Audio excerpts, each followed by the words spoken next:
So it's not gonna happen.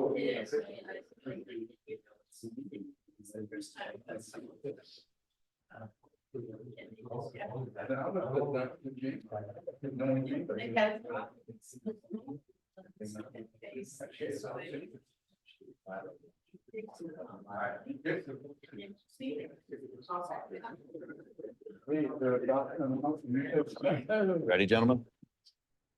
Good evening, everyone. Welcome to our September 9th Portsmouth Town Council meeting.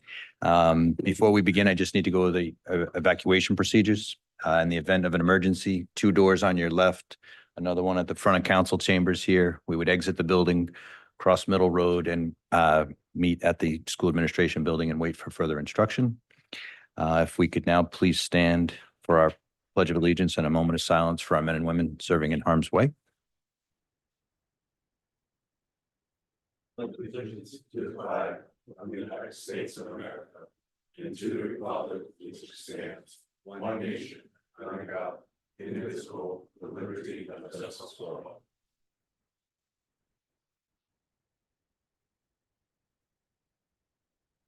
Thank you all.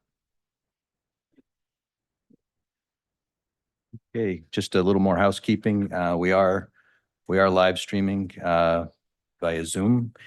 For those of you who might be participating remotely, if you indicate with an icon that you have a question, you'll be called upon. If you're calling in, you can use *6 to mute and unmute your phone, and *9 will indicate to the host that you have a question.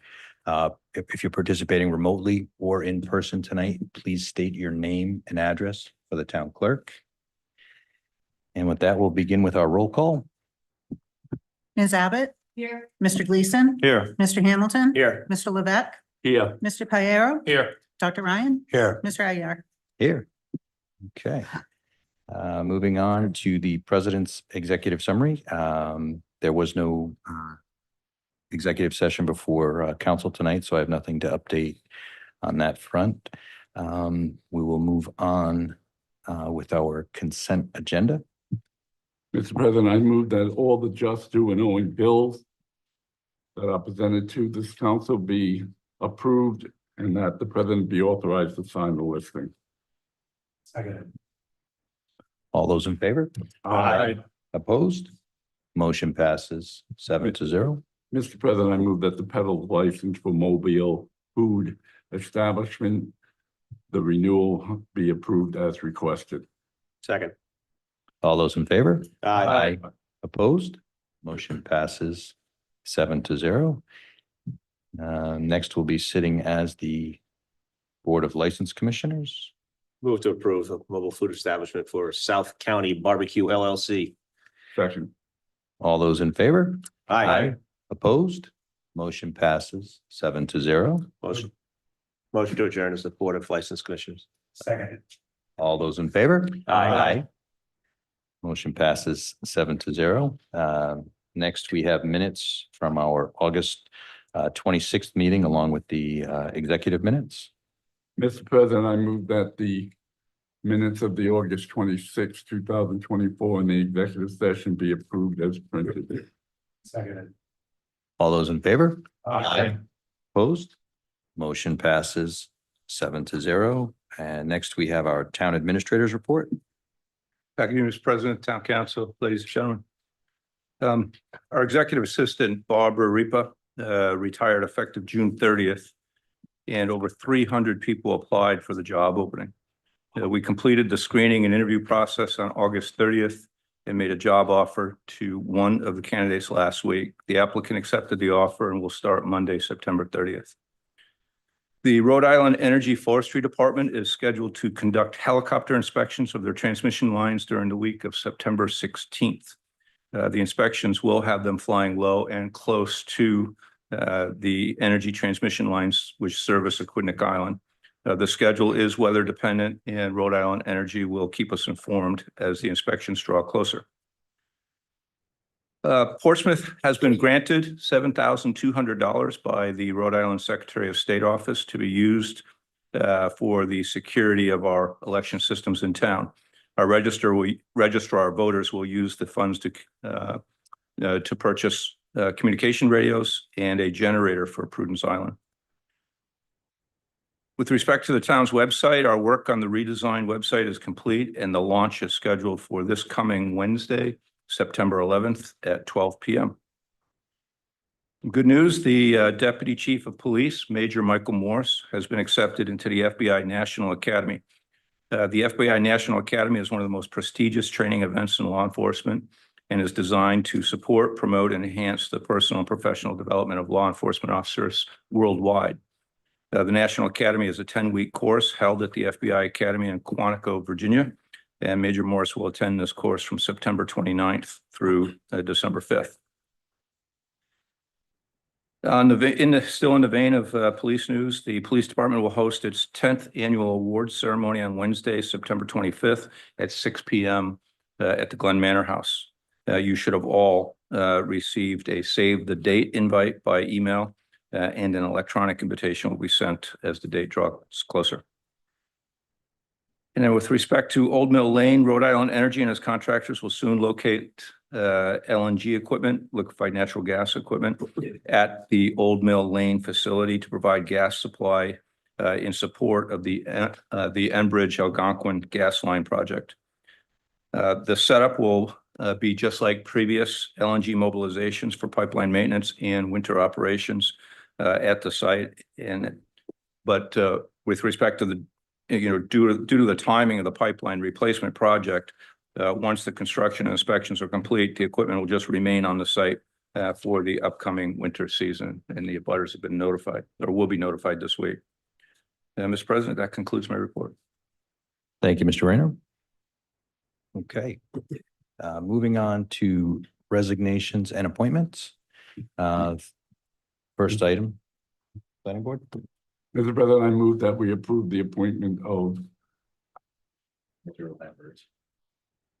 Yeah, I can't find his first name, Lambert, Walter Lambert, to the planning board. It's becoming a continual thing, my friends. I would ask that you table the application. I believe there's other applicants in the pipeline. I will move to table my. Do you want a particular date, or is it that you are calling through them? Maybe to the first meeting in October.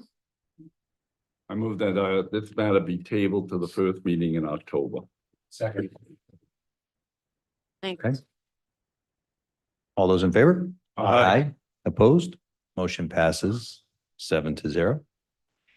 Okay, let us begin with new business. First item is the CRMC public notice. Mr. Hamilton? Thank you, Mr. President. I have asked National Grid just to come in and give us an update of the the utility pole replacement project that they're doing. From my understanding, it's similar to what they did from Freeborn Street south to Jepson Lane. But I just wanted to make sure everybody's aware that there's going to be a lot of construction going on through the corridor that leads from Tiverton down to along 24 down to Freeborn. Shock, thank you for coming in. Thank you for the full report. Sure, no problem. I do have a presentation if you want to put it up. And on behalf of Rhode Island Energy, I want to thank you for the opportunity to be here. My name is Jacques Afonso. I'm the Rhode Island Energy External Affairs Manager and Liaison for the town of Portsmouth. I'm here on behalf of Rhode Island Energy Transmission Team to provide an update on their project, which, and I think it was stated before, National Grid. If you're not happy and you get upset, yes, National Grid. But if you do like the presentation, then it is Rhode Island Energy. But we are officially Rhode Island Energy. And for the record, 280 Melville Street, Providence, Rhode Island. And before we go on to the next slide, just a quick summary on the electric distribution, the electric system, with respect to a high level overview of what encompasses the electric system. Starts off with the generating companies. Generating companies create electricity. That electricity is transmitted via the high voltage interstate transmission lines. And those transmission lines ultimately connect to local distribution substations. And those substations ultimately reduce that high voltage to lower distribution voltage, which then feed the lines that you see out on the main roads and neighborhoods and feed pretty much supply the electric service to your residents and businesses and so forth. So if you go to the next slide, please. So as was mentioned before, this project is solely on the existing electric transmission system that feeds Aquinic Island. If you look at the slide there, the chart on the right, the graph on the right side, there are two lines. Both of those lines are the M13 and L14 115 kV transmission lines. The one on the left is what we call the main line, which starts at the state line of Massachusetts, Rhode Island, travels down through Tiverton, crosses the Sakana River, and then travels along Portsmouth, and ultimately goes down to where the P in the Portsmouth is located. That's where our Dexter substation is, one of our local distribution substation properties. The line does continue further down, as was mentioned before, to Jepson Lane, but that is not part of the scope of this project. That line was already upgraded from 69 to 115 kV a few years ago. Has already been replaced with steel structure. So again, that is not part of this scope. The line to the right, similar, starts at the state line, travels down through Tiverton, feeds what we call our Tiverton substation, and that substation ultimately feeds the residents and businesses of Tiverton and Little Compton. So in total, we're looking at about 47,000 customers between Tiverton, Little Compton, Aquinic Island, and Jamestown that these two lines ultimately feed and supply electricity to. Just some other things to note here. And again, we've broken up the project into two parts, the tap line, the Tiverton tap line, and then also the main line. We will be, and I'm kind of getting ahead of the presentation a little bit, we will be starting with the Tiverton line and ultimately going to be doing work on the main line, starting in the Tiverton and then going into to Portsmouth. Some other notes here on the Tiverton tap, it's about approximately 2 miles, replacing 58 structures. And then the main line is about 7.5 miles, replacing 186 structures. And the main driver and reason for this project is maintain reliability. Rhode Island Energy, PPL, is very risk averse to reliability, outages, and impacts. And as you can see from the existing infrastructure that's out there, a lot of it is, if not most of it, is all wooden poles. So a lot of these structures are wooden poles. So the goal is to replace those wooden structures with steel structures and then replace the conductors on the lines. And if I haven't already mentioned, the voltage is staying the same. So this is solely an asset replacement, structure replacement, and conductor replacement project along the areas there you see in yellow. And we'll get into the next slide, but one of the things is if you see a structure today, there will be a structure there tomorrow. There are some situations where we're going from 2 structures to 1 to 2, and so forth. But ultimately, if there's an existing structure there, that structure will be replaced. And if you go to the next slide, please. This gives you some renderings and indication of the type of work what exists today and the type of work that's going to come from this project. On the top left there, we have the Montauk Golf Course there. From the top picture there, you can see 2 existing structures going along that right of way. And ultimately, those 2 will be replaced by 1 structure along that area there. And then to the bottom right there, that goes through Mellows Farm, as you can see there. On the top picture, there's 2 existing structures, and ultimately those 2 structures will be replaced by 2 steel structures. If there's any questions on the height, the average height of the new structures will be approximately 92 feet. Some of them will be a little bit taller than the existing structures that are there now and roughly from 5 to 10, 5 to 17 feet, give or take. The larger structures, the tallest structures will be at the Sakana Crossing, which are approximately 134 feet of those towers that are crossing the Sakana River. And if we go into the next slide, please. I always catch certain sections that I should have added to the presentation, so I apologize. Before I get into the construction sequence, I want to talk about a project development. This project has been in the development phase for approximately 2 years, well over 1.5 years, which encompasses engineering, design, field surveys, some right-of-way clearing, mowing, soil borings, and so forth. Everything that we need to be able to officially and fully design this project to get it to construction's hands. So as part of the construction sequence there, it's fairly self-explanatory, but I'll run through it real quick. We are still going to be doing some additional removing of vegetation along the right-of-ways where it hasn't already been done as part of that project development phase of the project. We will be installing soil erosion and sediment controls. access road, work pad maintenance, installing the contracting matting and so forth, and opening up the access routes. And again, some of this work has already been done as part of the development. The core of the work, as you see in the middle bullets there, will be starting with the installation of the structure foundations. Once the structure foundations are in place, then we'll be installing the new steel structures and then installing the overhead lines, and then ultimately commissioning the lines, energizing them, and then ultimately reversing the process on the existing lines there, turning them off, removing the conductors, the steel towers, and then ultimately restoring the right-of-ways to the existing condition, if not better.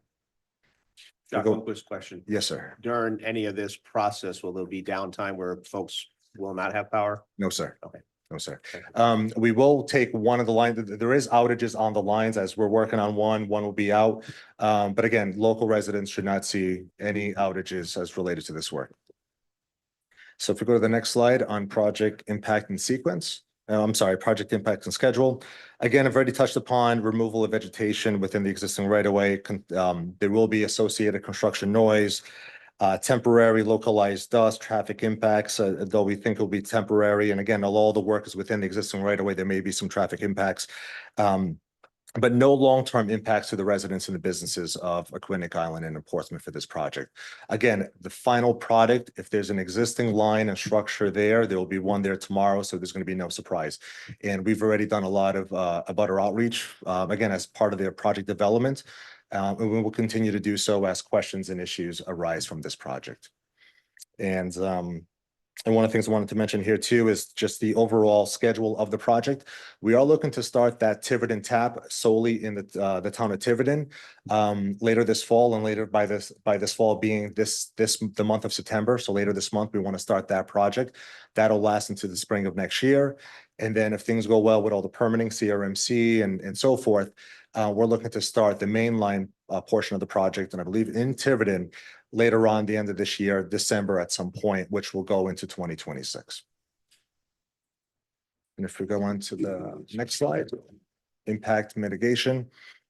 So I'll kind of speak almost bullet to bullet on this one. We don't foresee any long-term impacts for the nature or social environments expected from this project. We will have short-term impacts will be mitigated by the soil erosion and sediment controls and construction best practices. We have already applied and received the soil erosion and sediment controls from the town of Tiverton and Portsmouth, so we do have those in place. And again, those are just some bullets there, some other, again, best practices that we'll be performing as part of this project. We will be providing environmental training for all our contractors out there doing construction, again, along the right-of-ways. And ultimately, we will have an environmental monitor that will ensure compliance with all the regulatory programs and permit conditions, because there's a lot of specific requirements in all of those as we receive them. Mr.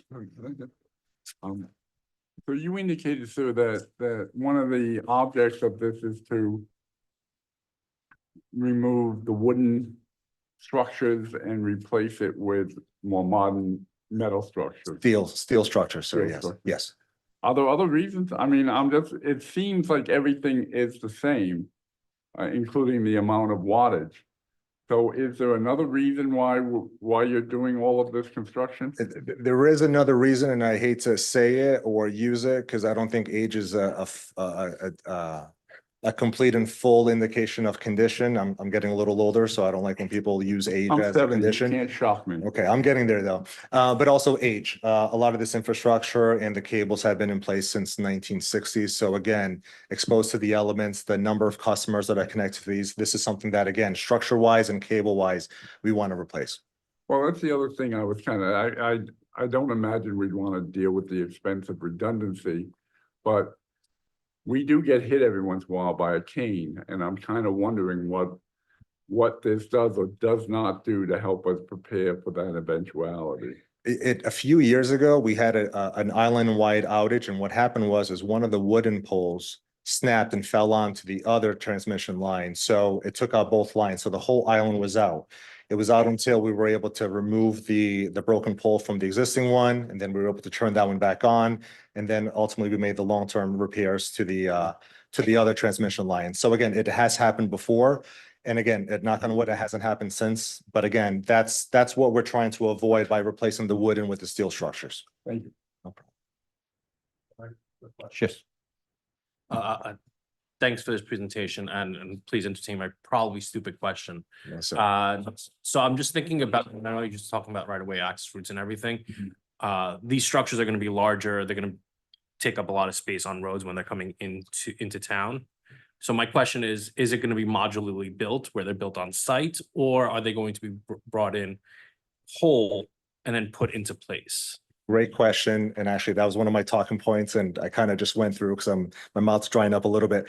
But you are correct. These towers will come in sections of 2 or 3. So they won't be impacting the entire road. 90-foot structures going down the road. They will be coming in pieces and assembled on site. Yeah, because the last thing don't want to envision is getting Facebook messages that Boyd's is closed because we're trying to fit this massive structure around Mellows Farm. You're absolutely on point and correct. I don't see the police chief here, and if he was here, I probably wouldn't leave tonight until that wasn't the case, because He wouldn't let you. no, he wouldn't. No, none of you would. And let me see here. So I think the next slide here, I think we've already gone through this one.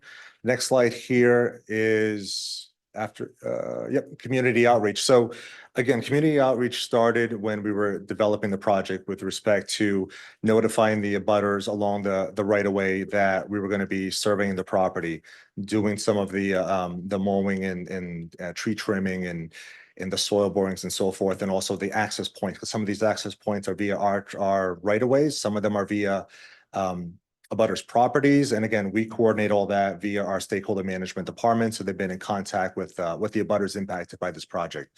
We also did have 2 open houses in late January of this year. The first one was in Tiverton. We had approximately 4+ different residents attendees show up to that one. And the Portsmouth one, we had the day after on the 31st, and we had 1 resident attend that one. The number of customers that we have communicated with respect to the project, the open houses and so forth. The numbers I have here is 105 in Tiverton and approximately 67 on the Portsmouth side. We will continue to conduct the abutter outreach as, again, we're looking to access new routes, or as we, again, planning for the construction phase of this project. We do have a website that we've created down there. And again, we have a dedicated stakeholder management department that is dedicated to answer any residential abutter questions and issues that may come up. And if you go on to the last slide here. And again, aside from thank you, but before that, next steps, again, we're looking to start the Tiverton tap a portion of the M13 L14 line. We're looking to start that this month. And the next steps for the main line, again, what brought us here today was the CRMC public hearing comments process of this. There is also an EFSB public comment because this is an existing line, we're not increasing the voltage. For the EFSB, part of that process with them is a 90-day notice of intent that we're looking to replace this line, these structures. There will be a public comment opportunity for the residents of Portsmouth that has been scheduled for Wednesday, October 23rd, here in the Portsmouth Town Hall. So again, the EFSB will be here, listen to the public comments, and will be available to provide a similar presentation and answer any questions that the public may have. Yes, sir. I had a quick question. I may have missed this. During what hours typically is construction going to take place? Normal business hours, Monday through Friday, and normal being getting on site 8 a.m., 7:30 a.m., whatever it may be, and then working until 5, 6 o'clock. And it may vary. They may be in a portion of a project that they just have to get done. But again, they are sensitive to being in residents' backyards, impacting the public. And I am going to look into if we are going to be doing any weekend work. It costs more, but again, depending on where they are with the project and the outage on one of the lines, it's something that they may have to do some weekend work. But again, as that comes up, as long as they tell me, I will let the municipality know of that. Just a quick question. Probably one of the things I get asked about most, because I am on Facebook, is all the black op helicopters that are flying over people's land and taking pictures of them. Could you actually provide something easier for me to just send to them? Because I believe the administrator lets us know, and I try to let people know, but I don't have anything. They might not believe it anyway, because you are all upfront. but something that they could easily access so they know that the helicopters are coming. I will take that back with and I'll work with our communications department. I know throughout the years, it has come up before with regards to what is going on, and there's a picture in a post and so forth. But I know this year there was some impact to the residents with regards to the helicopters flying low. A lot of questions and concerns, and rightfully so. I know in my part, I'll provide an update to the Newport Navy. We don't want the Navy taking down any helicopters flying in the area. But it is a valid concern with respect to the municipality and the amount of calls you all have. So aside from, as I get updates, providing those updates to the town administrator so we can notify you all, I'll also work with our communications department, see if it's something we can do with a Facebook post or just our Instagram post. That way, as I update the municipality, maybe that's a quick post or link that you can send out to your residents and share. The other thing, maybe just have light of the Valkyrie, so it seems like it's impossible now, but that would solve my problems too. Not everyone's seen that. Yeah, but I- it's cool. It would be cool no matter what. It would be cool. And again, I'm old enough to know that. So actually I could appreciate that. And now I have that song stuck in my head. So I apologize. President, Yes, sir. Please. yes, thank you. Mr. Rayner, I brought this to his attention about the helicopters. I live along the line, and your company's procedure is different from National Grid's, from what I've seen, where they use a different type of helicopter and they just buzz along and they, pretty much don't stop for any length of time. But in this particular case, the helicopters were actually hovering over people's houses, and to me, it was just an unsafe practice. Okay. But that point has been made, and I think that we at least have a notification that, the activity is going to occur within a certain time frame, and I appreciate that. Okay. Couple questions. Are you actually going to change the structure that are on the in the Secundit River? You changing those metal Yes, Structures as well? ultimately, those will be removed, correct? That's a big endeavor, I would say. Okay. And all the copper conductor is getting changed as well. All the overhead lines, correct, yes, will be replaced. And yes, And lastly, are our bills going to go up? specific to this project, no, but anything else out there I can't speak to. But specific to this project, it is a $60 million project, so it is quite a large project. The Absolutely. Aquinic Island Reliability Project, that one was approximately 92 million, last I recall from that project. And that was, I think it was 4 miles, give or take, of transmission line going from 69 to 115 and building 2 new substations and a lot of distribution work. I know inflation, a lot of the costs have gone up, but again, 60 million, this is quite a large project for us.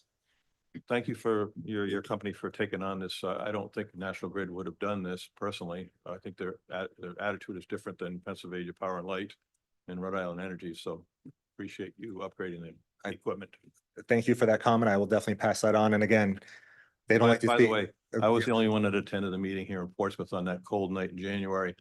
Okay. And when I got in there, it looked like it was very well attended, but it was 40 Rhode Island Energy people waiting for all of us to show up. You are absolutely correct. And I even have some colleagues here with me today. They know I heal fast, but bruise easy.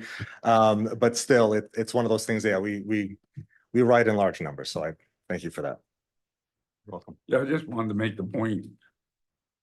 You don't produce the electricity, you are the conduits for it, is that correct? And We you are just- strictly under the PUC for any changes in your rates. For the distribution side, yes, it falls under the state of Rhode Island. This one being a transmission project falls under the Federal Energy. On the FERC, Regulatory, okay. correct, on the federal But side. it's still very regular. Correct, absolutely. Yes, we are regulated. Yep, Thank you. no problem. Okay, I don't think we have any more questions. Thank you for the update, and should start to see some activity this fall. This fall, definitely in Tiverton, and again, fingers crossed, and on the Tiverton side of the main line, but still, I'll be around if anything comes up, any questions, and just thank you for your time. Appreciate it. Thank Thank you, you, John. Jack. Appreciate Thank the update. All right. Going to move on to the next item, which is, this is really from the Pension Advisory Committee. It's a request for the town to hire an independent labor pension attorney to review how the disability pension is calculated under our current pension fund for Department of Public Works. So it's really just looking for a motion. Question, Mr. President, I Sure. would move that we follow on the request of the pension commission and pension advisory committee Hmm. and seek out those type of services as requested. Second, just, you mentioned specifically one contract. Are we gonna have them look at all the contracts? No, this is really what this came down to was the disability pension associated. Understood why they're doing it, but How? to me, it would seem short-sighted if we're gonna hire somebody to look at a contract. We might as well look at them all to make sure we're covered on all of them. We absolutely could do that. I don't know. I mean, it just. If we're gonna hire somebody to do an independent discussion, why don't we, review, let's review all five of them. Well, doing an RFP, I mean, we could do an RFP and put in both. I mean, one might be a relatively short look, one might be a very large look. And if we have a concern of a particular area, we might only want to spend the money in that area. So, Mr. Administrator, I'm asking if you could probably look at what the cost for a more holistic Catholic look at it, as Mr. Hamilton suggests, or more narrow look at it as the pension committee request, and maybe bring it back to us. Will do. That was my motion. No? And then second, and we have a second. Yep. Any further discussion? Okay, thank you. So we have a motion and a second. All those in favor? Aye. Opposed? Motion passes 7-0. And next, it's just a request to reschedule the public hearing for the proposed amendments to chapter 405 of the zoning to September 23rd. So moved. Second. All those in favor? Aye. Opposed? Motion passes 7-0. No. We trust you. We do trust you, although I know everybody is having a problem. It's going to take place anyway. The only thing that changes is we're going to be here anyway. And we're sure you'll fill us in when the time comes. Okay, Next, we have correspondence. Motion to receive and place on file. second. Mr. President, I'd like to bring forward the correspondence number 4 for the next meeting, please. So it'd Number be 4? accepting 1, 2, 3, and 5. Okay, I'm sorry, which one? 4. number 4. Okay, So we're voting on no, just, placing on file 1, 2, 3, and 5. Yes, sir. Place on file. Yes. Okay. all those in favor? Aye. Opposed? Motion passes And 7-0. number 4 will go on to our next agenda. Yes. Yes, please. Yeah. All right, so Just reflect that in the motion. Yes. Thank you. Yep. Next, we have future meetings, which our next meeting would be September 23rd, followed by October 15th, which is a Tuesday, and then October 28th. Move to adjourn. Second.